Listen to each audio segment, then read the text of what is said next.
What if I told you that your morning coffee ritual might be hijacking your brain's natural energy systems? And what if the withdrawal symptoms you dread are actually your brain's way of healing itself? I decided to find out by quitting coffee cold turkey for 21 days and documenting everything with actual brain scans. Spoiler alert, what happened to my brain shocked even my neurologist.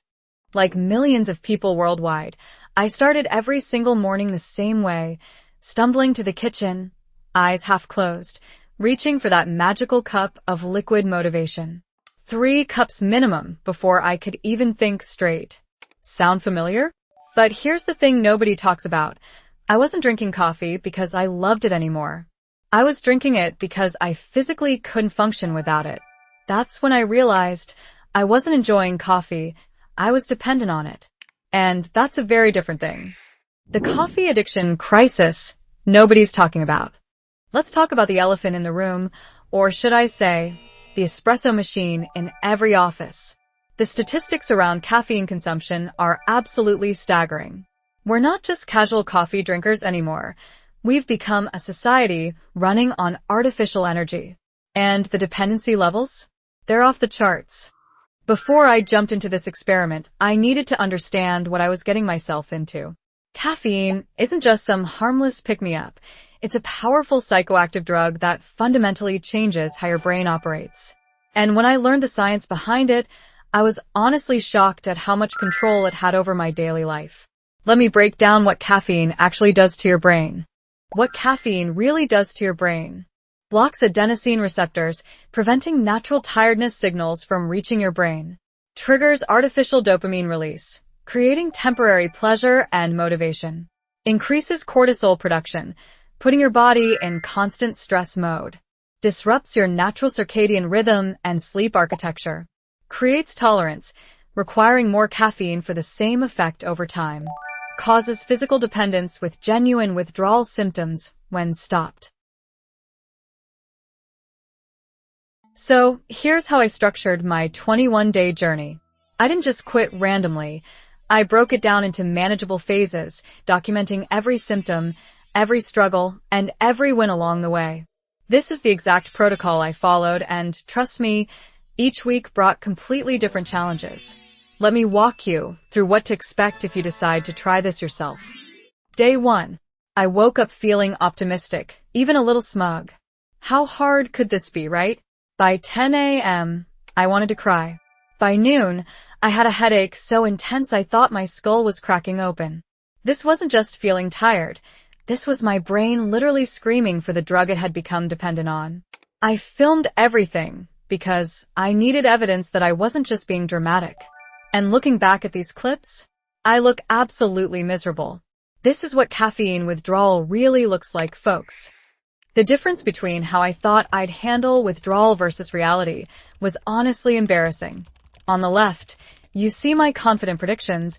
I'll just feel a bit sleepy, I thought. On the right, the actual disaster that unfolded. My expectations versus reality couldn't have been more different. Day 5, the absolute worst day of my entire life. By day 5, I seriously considered giving up. The headaches were relentless. I couldn't think straight. I snapped at my family over nothing. I cried during a commercial about puppies. This wasn't just coffee withdrawal. This felt like my brain was undergoing a complete system malfunction. But here's what kept me going. I knew this suffering meant something was actually changing in my brain. The pain was proof that my neural pathways were rewiring themselves, breaking free from chemical dependence. So I pushed through, even though every cell in my body was screaming for just 1 cup.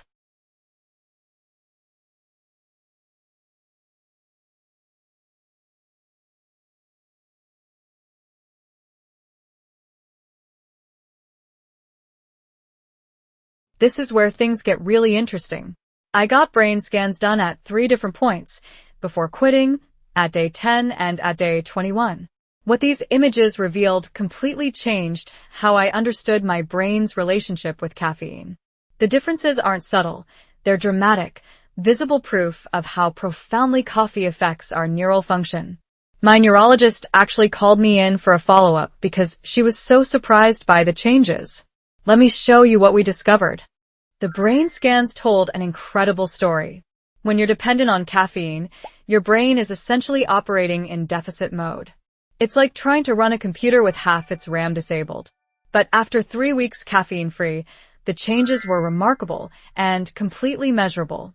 Here's exactly what the scans revealed about what happens when your brain breaks free from caffeine dependence. What my brain scans revealed: 35% increase in natural cerebral blood flow without artificial stimulation. Restored adenosine receptor sensitivity, allowing natural tiredness signals to function properly. Enhanced prefrontal cortex activity, linked to focus and decision-making. Normalized cortisol levels, reducing chronic stress response. Improved sleep architecture with deeper REM cycles. 50% reduction in anxiety-related neural patterns. The performance metrics before and after quitting coffee were genuinely surprising. While I expected some improvements, the actual data exceeded everything I hoped for. These aren't subjective feelings. These are measured, quantifiable changes in how my brain and body performed. Once I got past the withdrawal phase, I had to figure out how to actually function without my chemical crutch. Turns out, your brain has incredible natural mechanisms for energy and focus. We've just been overriding them with caffeine for so long that we forgot they exist. I discovered several science-backed strategies that worked way better than I expected. Some of them sound almost too simple to be effective, but trust me, these natural focus hacks are legit game changers. Let me show you what worked for me. I developed a 5-week protocol that gradually builds your natural energy systems while your brain resets from caffeine dependence. Each week adds one new element, allowing your body to adapt without overwhelming you. This isn't about willpower, it's about working with your biology instead of against it. Here's the exact system that transformed my brain function naturally. These aren't just random tips. Each of these strategies is backed by neuroscience research and works with your brain's natural chemistry rather than fighting against it. I tested every single one of these during my 21-day journey, and the combination is honestly more powerful than caffeine ever was. The best part? No crash, no withdrawal, no dependency. Just sustained natural energy all day long. Natural focus strategies that beat coffee. Morning sunlight exposure within 30 minutes of waking triggers optimal cortisol awakening response. Strategic hydration with electrolytes. Your brain is 75% water and dehydration kills focus. Brief cold exposure activates norepinephrine and dopamine naturally for sustained alertness. High-protein breakfast provides steady amino acids for neurotransmitter production. Movement breaks every 45 minutes, increases cerebral blood flow by 20%. Nasal breathing during work optimizes oxygen delivery to prefrontal cortex. The research on natural focus enhancement is actually more impressive than caffeine's marketed benefits. When you stack these evidence-based strategies, the performance gains are superior to artificial stimulation, and they're sustainable long-term without building tolerance or dependency. These numbers represent what's actually possible when you work with your biology instead of overriding it. The unexpected benefits. Coming in at number 5, the benefit I absolutely did not expect. My anxiety basically disappeared. I didn't even realize how much my coffee habit was contributing to this constant underlying nervousness until it was gone. Without the caffeine-induced cortisol spikes, my nervous system finally relaxed. No more racing thoughts. No more feeling on edge for no reason. It's like someone turned down the volume on my anxiety from an 8 to a 2. This alone made quitting worth it. At number 4, my sleep transformed completely. Turns out, even though I stopped drinking coffee by 2 p.m., that caffeine was still in my system disrupting my sleep cycles.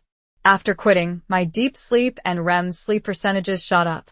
I started waking up actually feeling rested instead of needing coffee immediately to feel human. The quality of my sleep improved so dramatically that I now get more restoration from 7 hours than I used to get from 9. Your brain does its most important healing during deep sleep, and caffeine was stealing that from me every single night. Number 3 shocked me. My digestion improved dramatically. Coffee is incredibly acidic and stimulates your digestive system in ways that aren't always beneficial. Once I quit, my stomach stopped hurting every morning. The bloating disappeared. My gut health stabilized, which actually affects your brain function more than most people realize. Your gut produces 90% of your body's serotonin. No more running to the bathroom 30 minutes after my first cup. My entire digestive system just calmed down and started working properly. At number 2, consistent energy throughout the entire day. This might be the most valuable benefit of all. No more peaks and crashes. No more hitting a wall at 2 p.m. and needing another cup to function.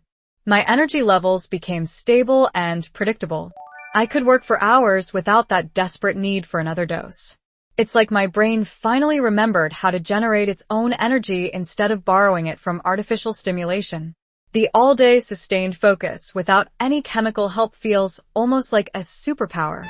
And the number one benefit that made this entire experiment worthwhile, I got my brain back. That might sound dramatic, but it's the truth. My mental clarity, my ability to think deeply without external stimulation, my creativity, my problem-solving abilities, all of these improved beyond what I thought was possible. I'm not running on borrowed energy anymore. I'm not dependent on a substance to feel normal. My brain is functioning at its natural optimal level, and that feels absolutely incredible. This is what peak cognitive performance actually feels like, and you can't get there while dependent on caffeine. So here's my honest answer after this entire 21-day journey. It depends on your relationship with coffee. If you enjoy a cup or two and can easily skip days without withdrawal symptoms, you're probably fine. But if you're like I was, needing coffee to function, experiencing crashes, feeling anxious, sleeping poorly, and drinking it out of necessity rather than enjoyment, then yes, quitting might be one of the best decisions you make for your brain health. The withdrawal sucks, I won't lie. But the freedom on the other side? Totally worth it.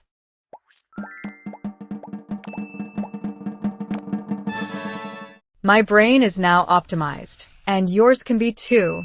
Ready to optimize your brain? Hit subscribe.